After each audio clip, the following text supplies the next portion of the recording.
नमस्कार, मैं Nagendra Singh, lecturer applied chemistry, Rajesh Pilot, government polytechnic college, Dausa. आज हम अप्लाइड केमिस्ट्री के चैप्टर एटम परमाणु के टॉपिक बोर का परमाणु प्रतिरूप पढ़ेंगे।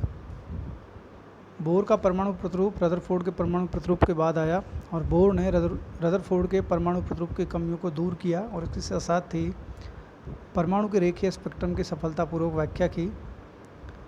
रदरफोर्ड ने अपने परमाणु मॉडल को समझाने के लिए कुछ परिकल्पनाएं दी।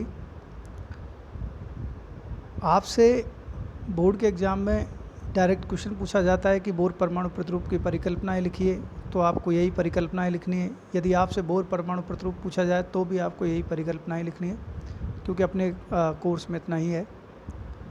बोर ने कहा था कि इलेक्ट्रॉन नाभिक के चारों ओर स्थायी गोलाकार कक्षाओं में घूमता है, जिन्हें बोर कक्षा या ऊर्जा स्तर कहते हैं।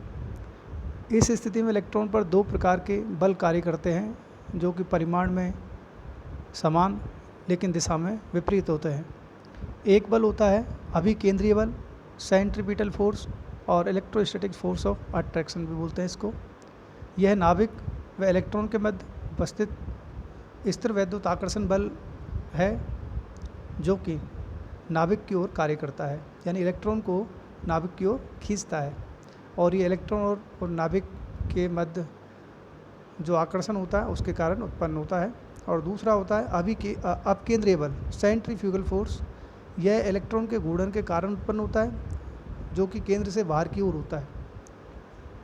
मान लीजिए एक इलेक्ट्रॉन है, उसका जो द्रव्यमान है, मास m है, और v वेलोसिटी से वो नाभिक के चारों ओर घूम रहा है।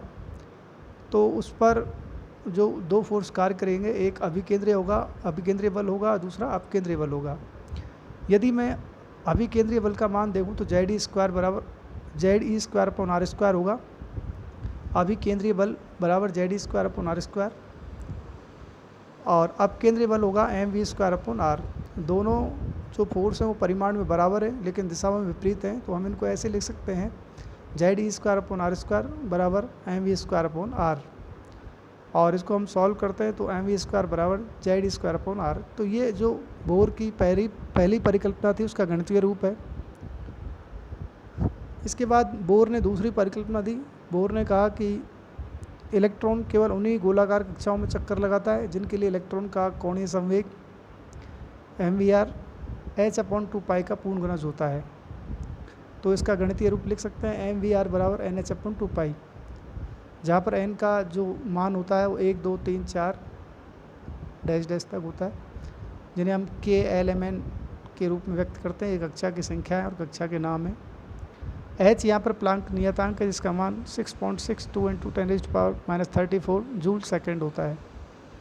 बोर की तीसरी परिकल्पना के अनुसार जब इलेक्ट्रॉन एक कक्षा से दूसरी कक्षा में जाता है तो केवल तभी वो ऊर्जा का अवशोषण या उत्सर्जन करता है। यह ऊर्जा का अवशोषण व उत्सर्जन लगातार ना होकर ऊर्जा के छोटे छोटे पैकेट्स के रूप में होता है, जिन्हें क्वांटा कहते हैं। आप डायग्राम के माध्यम से देख सकते हैं, एक इलेक्ट्रॉन है, लो एनर्जी लेवल E1 से एनर्जी का एब्जॉर्प्शन करता है और E2 हायर एनर्जी लेवल में चला जाता है।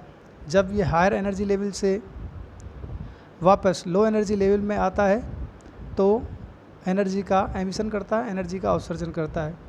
और जो एनर्जी का एब्जॉर्प्शन हो रहा है और एमिशन हो रहा है, जो उसकी वैल्यू है वो ΔE इन दोनों ऊर्जा स्तरों के अंतर के बराबर होती है। ΔE बराबर E2 - E1 बराबर hν। तो ये तीसरी परिकल्पना है और उसका गणितीय रूप है।